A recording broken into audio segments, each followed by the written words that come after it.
Good afternoon. This is Midday Live from the News Hub at Adesawe, Kanda. I am Wendy Lai. The headlines for this afternoon.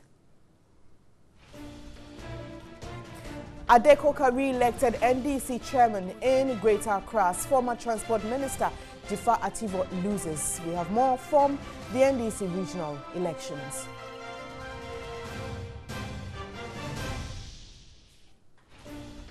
And on the foreign front, Somalia's capital Mogadishu hit by huge explosion, causing a nearby school to collapse.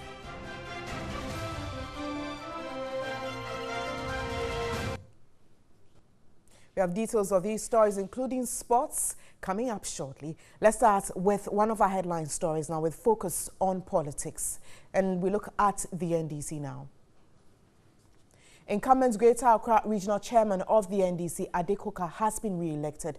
Adekoka polled 319 votes on Saturday to retain his position as Chairman of the National Democratic Congress in the Greater Accra region. This is the second time Adekoka is getting re-elected for the position after he clinged to it in 2009. Adekoka faced stiff opposition from former Chief Executive for Lejokuku Krowa Municipal Assembly, Daniel Amate Mensah, and former Member of Parliament for Adentan Constituency, Emmanuel Ni Ashimo. Daniel Amate Mensah polled 293, whilst Ni Ashimo had 283 votes. The fourth candidate, Yahaya Kundo, garnered 107 votes. Former MP for Ablekuma Central, Theophilus Tetechai, also beat all other contestants to emerge as a regional secretary. He polled 562 of the total valid votes cast to beat close contender Victor Kwashi, who had 305 votes. The other contenders, Aristo Ni Aye, had 82 votes, and Louis Tete polled 56 votes. For the communication officer position, Jerry Johnson beat Samuel Ablodepe to become the new Greater Accra Communication Officer. Johnson polled 579 of the total votes, with Sami trailing behind him with 295 votes. Anthony Nupenu was elected the regional organizer. He beat the likes of Derek Meyers, Maxwell Ofosu Amevo, and Humphrey Tete Mensah to the position. Still with the NDC, and former Transport Minister Jifa Ativo has lost the Volta Regional Chairmanship position in the just-ended regional elections. She was beaten by her only challenger, John Kwejo Ijapong, by 117 votes.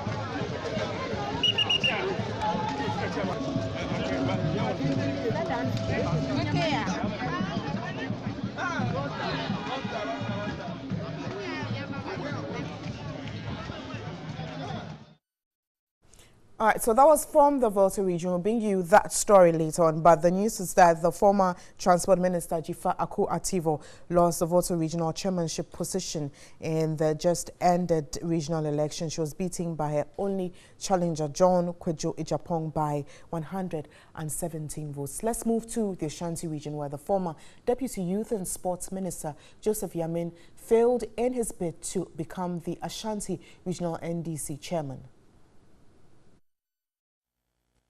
The former Deputy Minister of Youth and Sports, Joseph Yamin, was beaten by 88 votes by incumbent Augustus Andrews Nana Akwesi. The elections, which took place at the Twinimboa Kodia Senior High School in Sechere Kumewu, were disrupted by a vigilante group by name the Hawks. They claimed Joseph Yamin was being shortchanged by unknown hands. But General Secretary of the party, Johnson Esiedun Ketia, intervened for polls to continue. At the end of the exercise, Nana Kwesi polled 699 votes to beat closest contender, Joseph Yamin, who polled 611 votes. Thomas Brima came third with 18 votes, while Kojo Edu Jemfi came fourth with 8 votes. Alhaji Swalihu Musa was elected first vice chairman, whilst Alhaji Sani Abdullahi was elected second vice chairman. Sumaila Ali Futa contested the Zongo caucus post unopposed. Kwame Zu beat Evans Amankwa to the secretary position. And the Western Regional Chairman Michael Edu lost his position to the former regional chairman Nana Toku. Nana Toku polled 469 votes to defeat the incumbent Michael Edu, popularly known as Big Edu, who had 346 votes. Newly elected regional chairman Nana Toku spoke exclusively to TV3 after the Western Regional Electoral Commissioner Steve Opoku Boateng declared him winner. Tell me, what worked for you? First of all, I will thank the Almighty and the elders in the party, Honorable Atua Hoye, Kwamna Hoye, Totobi the Accra Caucus, and the Western Regional Caucus, and in fact the delegates. They spoke, they encouraged me, they advised me to come back because of the situation that we found ourselves in the NDC in the Western region. So whatever happens, it is their effort, it is their encouragement. It is their ambition for me to come back because I've done it before. So this is the time for Nana to come back to Rescue Power 2020 for NDC. And I'm ready to do it, and I will do it again because I've done it before. Some are saying that what probably did the trick for you was the fact that before you were leaving the seat, the NDC had 18 parliamentary seats here in the Western region. At the last election, it dropped to 10. So the argument was that is that what you think worked for you? You see, that is one aspect of what people say. But another aspect is that if you're a leader, you must have time for your people. You must always be with them. You must respect your leaders. You must respect your elders so that together you can think and work hard together. But if you're a leader, you don't respect your leaders, you don't cooperate with your executives, you can't work with your constituencies, my brother, you are fighting a losing battle. Because you came and met people in the party who owns the party, who has something to do in the party that you must respect. And that is my trump card. We were told that one reason that also contributed to the abysmal performance of the party here is the fact that the party was not united. What are you going to do to ensure that you bring together all the rank and file? My common name that they used to call me is a unifier. And that is a very strong card that I have. Whoever you are, whatever position that you find yourself, Nana Toku is going to work with you and make sure you do the thing at the right time and we all move together, make sure NDC will work as a united front. And that is my trump card. Finally, very soon, election 2020 will be with us. What are you going to do to ensure that the seat that you lost, the presidential vote that you lost, you regain them? I have a vision, and that vision cannot be said here. I work with my people, we work in the constituencies, and my strategy always is with my people, not on radio or neither television. That is my job, and that's what I do.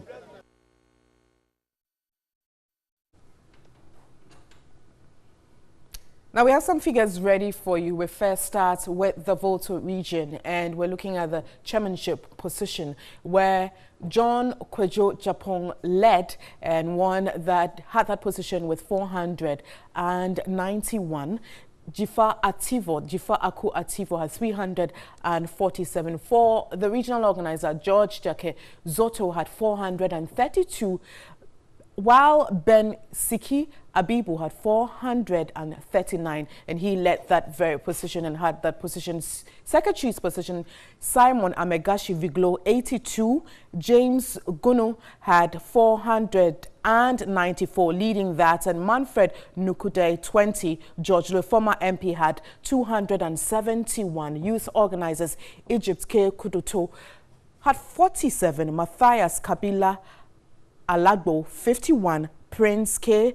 Chosife had 0. And let's move on to other executive positions here for the NDC. Still in the Volta region, Communications Officer Kafui Beleja had that position. Treasurer Danke Agboka Gede had that position. And then Secretary Simon, that I've already read, and the women's organizer Joyce Ya Osei 12, Fafa Agibai 39, Victoria Deklu 19, Simi Bridget Yvette 7, and then Zongo Caucus coordinators Hajia Hawa Tahiru 313, leading that position. Mohammed Ayuba 146, Tanko Mohammed Abubakar 189. Rejected was 1.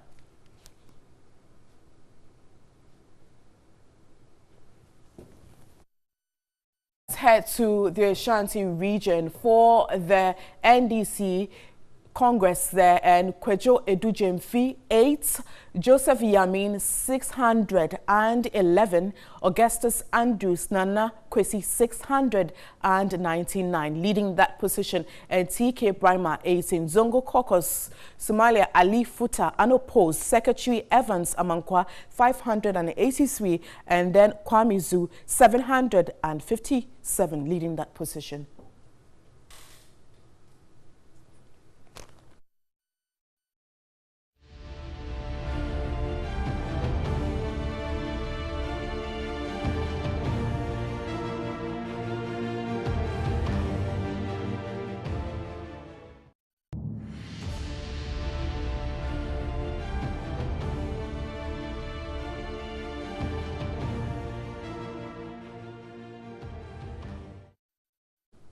You're still watching Midday Live. To healthcare now, and the Komfanochi Teaching Hospital in Kumasi needs 25 million euros to replace obsolete medical equipment. It is therefore establishing an endowment fund to address critical needs of the hospital. Here's a report by Benjamin Edu.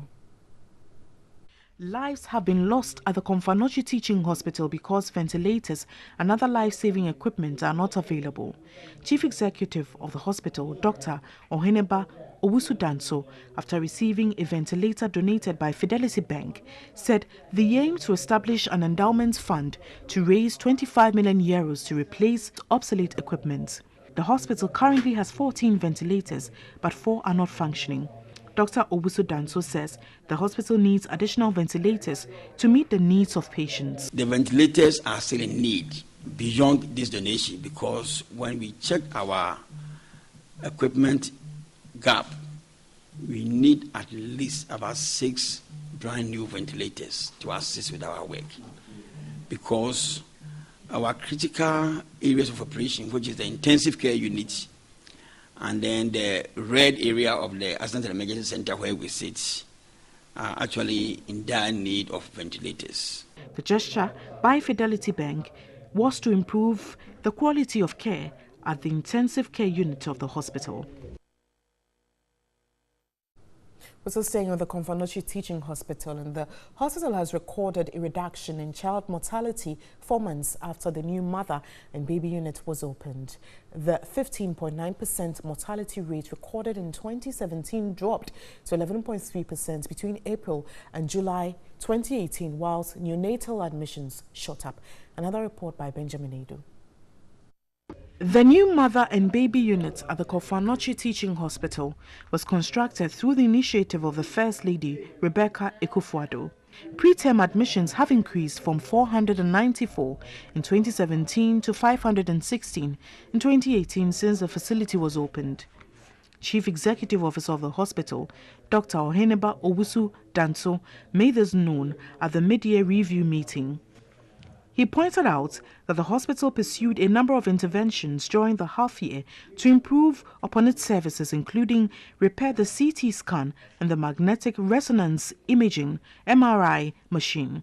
Some equipment were also procured during the period to enhance service delivery. Dr. Owusu-Danso said a 5.4 million cedi contract has been awarded for the procurement of 2 oxygen plants with the capacity to serve all the needs of patients. Management of the hospital has awarded a 5.4 million Ghana cedi contract for the procurement of 2 new oxygen plants. It's nearing completion, and preparations are on course for 3 engineers from our Technical Services Directorate who are scheduled to travel to the United States of America next month for a hands-on training in the handling of the equipment prior to its shipment to Ghana. Work is also progressing steadily on the construction of a 40-bed housemaid's flat at Bantama. Dr. Owusu Danso said the hospital performed above targets, though challenges persist. So far, the hospital has spent 1,151,459 cedis on the project, which is about 38% complete. This project, when eventually completed, will save the hospital huge sums of money spent annually in renting accommodation for house officers, which could have been otherwise channeled into other critical areas. Still on healthcare, but away from the Komfanochi Teaching Hospital, the Maritime Authority has rescued 15 inpatients who were detained at the Volta Regional Hospital for non-payment of a total of 39,681 cedis hospital bill. The 15 patients had been discharged since January this year. The gesture from the Maritime Authority followed appeals by the hospital authorities. Managers at the Volta Regional Hospital have been saddled with increasing cases of inpatients being unable to pay their hospital bills upon being discharged. Thus, they lament often led to congestion and continuous worsening of working conditions. The discharged inpatients are found in almost all departments of the hospital, including male surgical, urological and maternity wards, as well as intensive care units. The detained patients accumulated bills of a total of 42,253 cedis between January and July.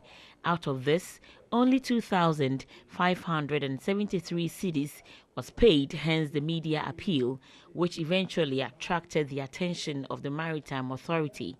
And so we decided that we would take on the task and make sure that we can at least make this payment. So we are here to pay our dues. It's not about me or about Maritime Authority. Deputy Nurses Manager of the Volta Regional Hospital, Vida Akuto, and the medical social worker attached to the hospital, Hannah Anku, expressed their delight. These patients have been here so many months. Some are running into a year.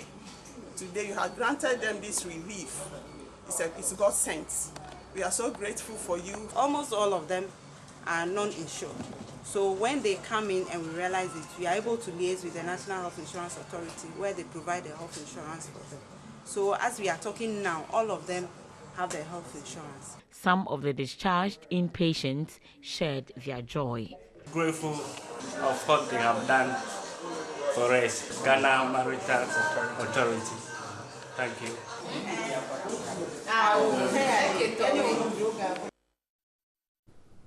You're still watching Midday Live, and farmlands along the Wide Volta have remained flooded since the Burkina Faso began spilling the Bagri Dam 2 days ago. Residents living along the river have been asked to vacate the communities for safety. Joining me via phone to give us update this afternoon is our reporter, Rabiu Tanko. Hello, Rabiu Tanko. Hello. Now, tell us what you've gathered so far in relation to the affected residents, and have they even moved in the first place? Yes, thank you very much.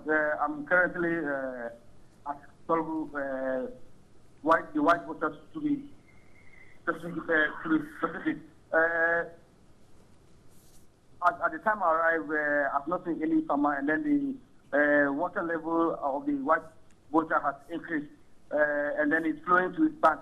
And then most of the farmlands have met as I speak to you, and then the water is gradually coming to the roadside. But in terms of residents, they have all moved uplands. You will not find anybody living within, unless of course you go to the Palu Township, that you will see them there. But most of them have left their properties behind, being in their farmlands, their tent, and the rest. So I tried getting some of the people, but most of them say they are not able to talk to me because they have been devastated.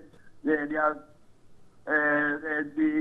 took bank loans to invest in their farmland, because whenever I talk about property, they tell me about their farmland. That's what they've been telling me, that they've invested a lot in their farmland. So they didn't move at least a week before the village 2 days ago. Have you been able to reach the assembly or NADMA officials to find out what exactly they're going to do to assist these affected residents, because this happens every time and it's nothing new.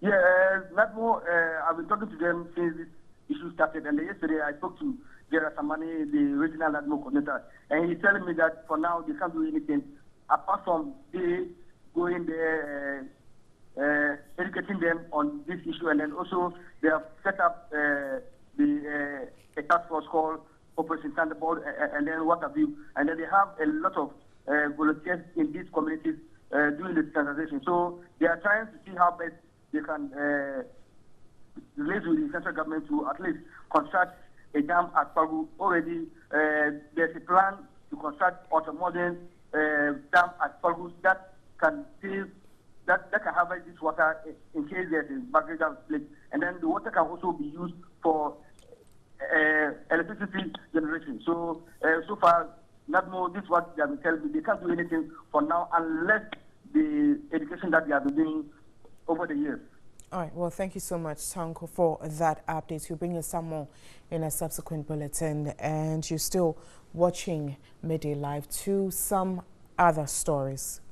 Well, before we take that, let's take a break here. We'll be back shortly. Do stay with us.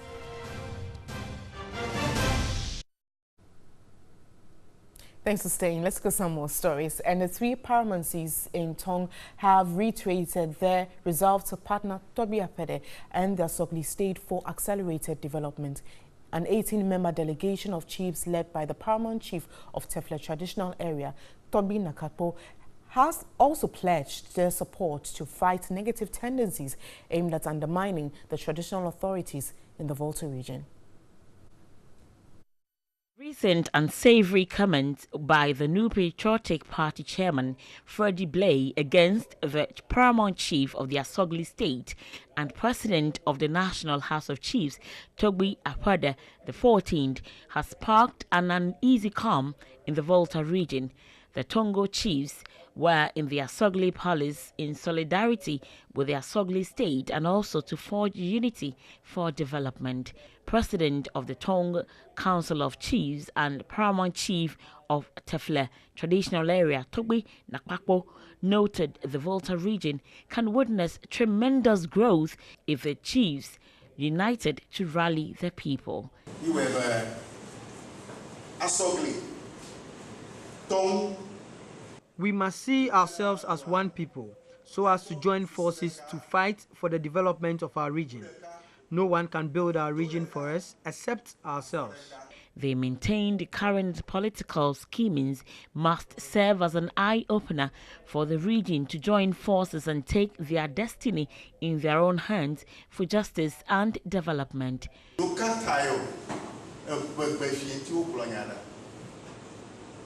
We cannot allow anyone to undermine the integrity and authority of any one of us. What happened is a pointer to us as a people from the Volta region to rise and unite in order to defeat attempts to ignore our status.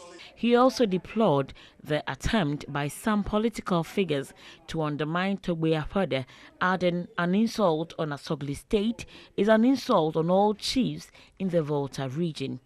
The Agbogbo Mafia of Asogli State, Toby Apede the 14th, welcomed the delegation with assurance of not letting anything distract his focus on helping to develop the region.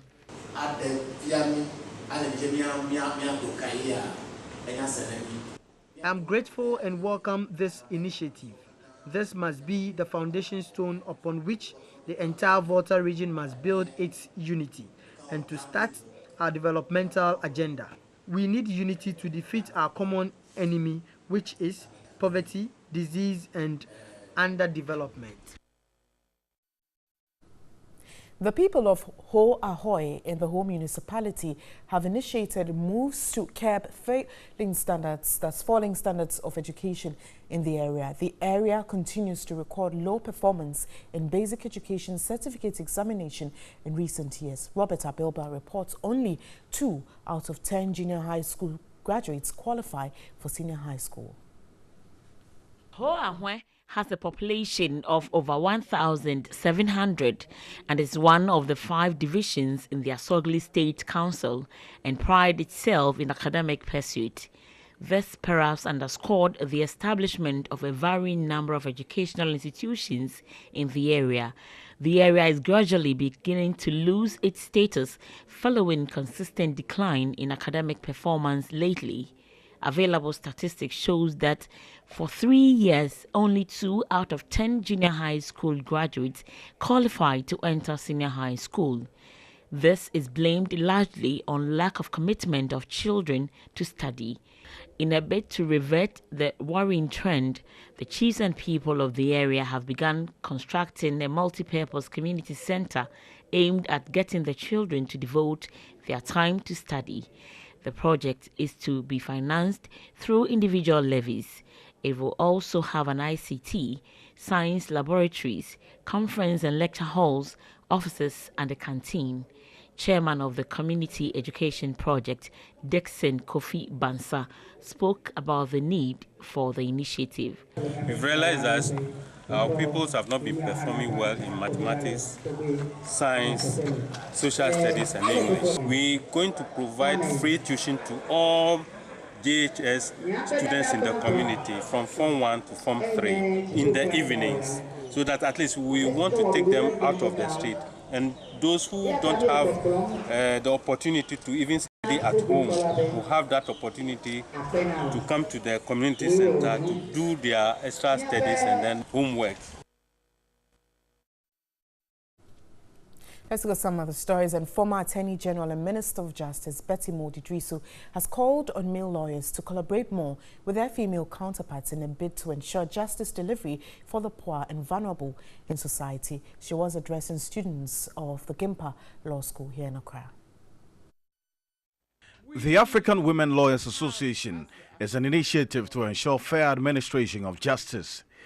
The association introduced the Justice for All program under the project name Access to Justice Project for remand prisoners to alleviate overcrowding at the prisons by setting up special courts in prisons to adjudicate cases of remand prisoners. The association expressed concern about the lack of legal representation for suspects during the hearing of their cases. AULA is in ensuring that the legal processes are effectively implemented and that the rights of those on remand are also being implemented, and that they actually do have, that we are able to ensure a speedy trial for them within the program of Justice for All. The Executive Director of the African Women Lawyers Association, Edna Kuma, also urged the law students to take up pro bono cases in the course of their work. When we went to the prison, we realized that a lot of the remand prisoners didn't have lawyers to assist them. They don't have the money to get lawyers to handle their cases for them. But if they know that there's a pro bono, like legal aid service and other places, Shraj, where they can go and get help, that would have helped them. Some students also shared their views on the need to offer free services to the vulnerable in their practice. It's not all about the money, really. It's important that we get what is due us. But when you take up these cases, it gives hope and refuge to the less privileged, those who cannot afford to go through trial, or those who cannot afford to pay or have the means to do what is expected of them. I think every law student, as well as budding lawyers, should take up this idea of pro bono, because much as you're giving back to society, you are also gaining experience on your advocacy skills. The introduction of the African Women Lawyers Association has brought justice to the doorsteps of prisoners, bringing them hope and refuge. Local textbook publishers have raised concerns over the high cost involved in getting books printed, which in turn makes the price of local books more expensive than imported ones. At a book fair in Accra, they called for increased support from government to grow the book industry. Here's a report by Usman Rashid. The Ghana International Book Fair exhibits a wide range of books and textbooks, storybooks, and sells to the general public at huge discounts. The fair intends to showcase the book as a cultural tool and provide an opportunity for all book industry practitioners. The fair's communication, publishing and development consultant, Richard Crabb, says editorial capacity in the industry is lacking and needs to be improved. It is not anybody who can read and write English who is an editor. You need to be trained as an editor. Editing a class 1 book is not the same as editing a textbook for the university. It's specialized, but you have somebody who can speak, read, write English, and the person is handed a children's book. I would not attempt to edit a children's book for class 1. He also urged the government to reduce the tax on books to be published. We would have to look at a number of things. It's not simply, one can simply say, okay, don't tax, but what do you not tax? You see, you have to be sure of how the book is going to be used, or even when you're talking of paper, when we talk of all the inputs being taxed, we ought to find a way that we can say this paper is coming for book production, and therefore we will not tax it. The association believes to achieve growth, government must actively be involved with the development of the book sector. He also urges the government and private sector not to compete but collaborate for effective output for the industry. Ghana International Book Fair promises to offer a unique opportunity for stakeholders in the book industry and other related sectors of the economy to network and trade. In other news, the former executive director of the Center for Democratic Development, Professor Jima Bwedi, has chastised the Electoral Commission for the exorbitant cost of elections in Ghana. Speaking at a Star Ghana event, CDD Forum in Accra, the professor challenged the Electoral Commission to reduce elections expenditure by the year 2020. After 25 years of a thriving democracy, Ghana has seen some gains and significant progress in development. However, there are still some gaps in people representation in various sectors of the economy. Professor Emmanuel Jima Bwedi says while it is true that Ghanaians have chosen their leaders freely in largely peaceful elections over the period, it is mostly friends and families of the winning party. There is excessive representation in non-elective government positions for members of the ruling party, the president's party, the president's family, the president's friends, categories of people who tend to be favored when appointments are being made. Hence, the mischievous expression by some very bad Ghanaians, government of family and friends. The professor also proposed some measures that will help curb these glitches in our democracy. It's my strongly held view that the Constitution must be reformed to reduce the concentration of state power in the hands of the president, ministers, and other presidential appointees. In concluding his presentation, the former director accused Christian leaders of doing a great injustice to the poor if the construction of the National Cathedral will solely rely on state resources. The poor will get fewer resources next year than they got this year. And it will be partly because some of those scarce resources have been deployed into the construction of a cathedral. CDD is an independent, non-partisan, and non-profit organization based in Accra, Ghana. It is dedicated to the promotion of society and government based on the rule of law, appropriate checks on the power of the state, and integrity in public administration. The director of the Institute of Education and Entrepreneurship, Professor Ato Isuman, says higher educational systems should be rethought, reshaped, and rebuilt to ensure tertiary students meet the changing requirements of industry. He made the observation at an international conference on education development and innovation here in Accra. Recent studies have raised serious questions on whether the knowledge and skills acquired in tertiary education are relevant on the current job market. A survey by human resource professionals indicates that only a quarter of four-year university graduates are perceived to be excellent in the most important skills. Addressing the issue, Director of Institute of Education, Professor Ato Esuman, noted a gap between the skills of university graduates and what employees require and recommended adequate preparation towards the demands of the job market. We cannot train people solely for industry.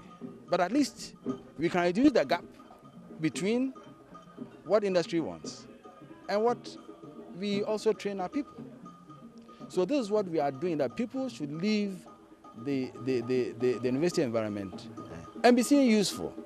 Professor Kwame Champon of the International Education and Development said tertiary institutions need to be restructured to meet high student intake. Higher education is going to get an influx of students, okay, so it has to be innovative in the way in which it teaches, so that as we have more people accessing higher education, we have innovative ways in which we can teach them, not simply putting them in a big lecture room, but using the digital opportunities that are there to be able to provide quality education for a lot more students than we currently have. The educational landscape over the past 3 decades has seen a major change, and therefore a new initiative will help steer various educational systems in a new direction to ensure that students are not only relevant but also fit for the purpose for which they are employed. So other stories, and the Ghana Prison Service has implored government to deploy technical supervisors for its one district, one factory policy. He believes technical supervisors will ensure that processing the produce and value addition will meet international standards. The director in charge of technical service at the Prisons Service, Leopold Ansah, was speaking at the passing out of 10 technical supervisors from the Institute of Technical Supervision in Accra. Services and technical. The director in charge of services and technical underscored the benefits of the one district, one factory policy in addressing unemployment. Currently, government has released more than 400 million cedis to roll out the policy. 69 factories, according to the One District, One Factory Secretariat, are ready to be commissioned. Ahead of that, the Ghana Prison Service is asking government to deploy the services of technical supervisors. The One District, One Factory policy of the government, for example, will achieve a major boost if the technical supervisory manager who possesses the requisite skills are deployed to handle such jobs that are intended to jolt Ghana's economic growth towards national development. He again called for broader collaboration among ministries and agencies to effectively utilize technical supervisors to address infrastructure challenges.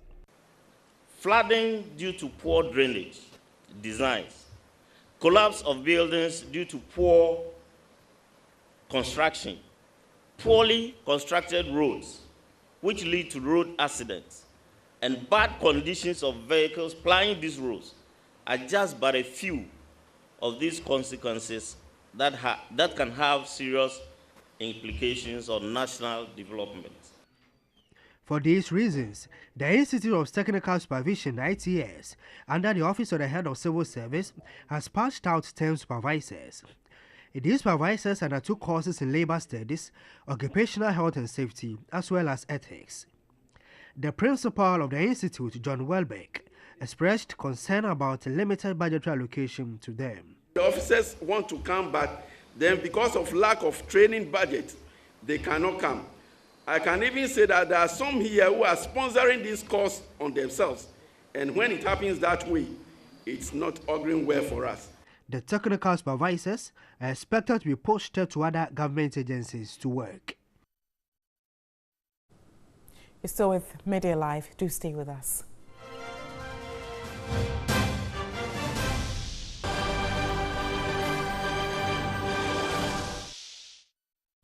Thanks for staying. Time for international news. And a suicide bomber has attacked a government office in the Somali capital, Mogadishu, causing a nearby school to collapse, police say. The car bomb in how Wadak district killed 3 soldiers and injured 14 people, including 6 children, local officials told BBC Somalia. Killed 3 soldiers and injured 14 people, including 6 children, local officials told BBC Somali.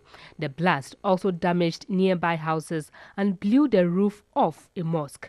Somalia is regularly targeted by militants from Al-Shabaab, which wants to overthrow the government. Police officer Abdullah Hussein told Reuters that a suicide bomber had rammed a car into the district office. Somalia has faced instability and violence since 1991, when the military government was overthrown. The U.S. military says it is cancelling $300 million in aid to Pakistan over what it calls Islamabad's failure to take action against militant groups. President Donald Trump has previously accused Pakistan of deceiving the U.S. while receiving billions of dollars. Pentagon spokesman Lieutenant Colonel Falconer said the U.S. military would aim to spend the money on other urgent priorities. The move, which needs to be approved by U.S. Congress, is part of a broader suspension announced in January. The U.S. State Department has criticized Pakistan, a key ally, for failing to deal with terrorist networks operating on its soil, including Afghan Taliban. The announcement comes just days before U.S. Secretary of State is due to visit Pakistan to meet the country's new Prime Minister, Imran Khan. Next, we have entertainment. And fancy rapper Chiches has been crowned the rap king of Connect FM's community street rap battle. The rapper from Sekondi beat competition from 9 other finalists who also brought their A game on the night. The emerging tops in the contest, the versatile rapper wins a year recording contract, 4 free recordings and products from the sponsors. Kweku Bani placed second, while Lyrical came third.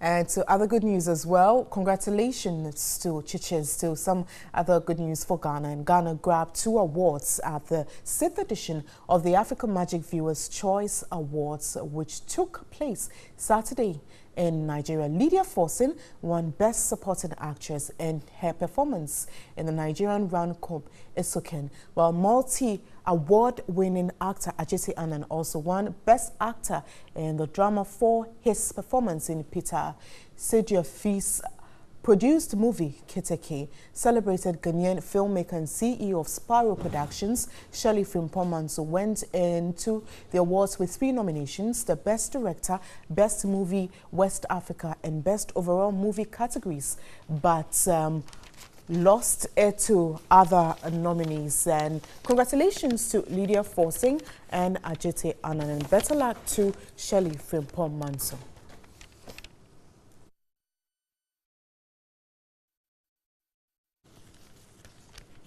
A big congratulations to all the award winners. To other entertainment stories, and the 2nd edition of the Liran Collection Student Fashion Show has been successfully staged at Kwashiman, and the beautiful show witnessed budding students, designers and models showcase their clothing line and modeling skills on the runway. The student designers looked prepared and ready to bless the fashion world with amazing creativity. Some of the looks displayed included casual look, formal look, bridal gowns, among others. And the annual event is staged to enable students put up their creativity cap, after which they have the liberty to sell the designs.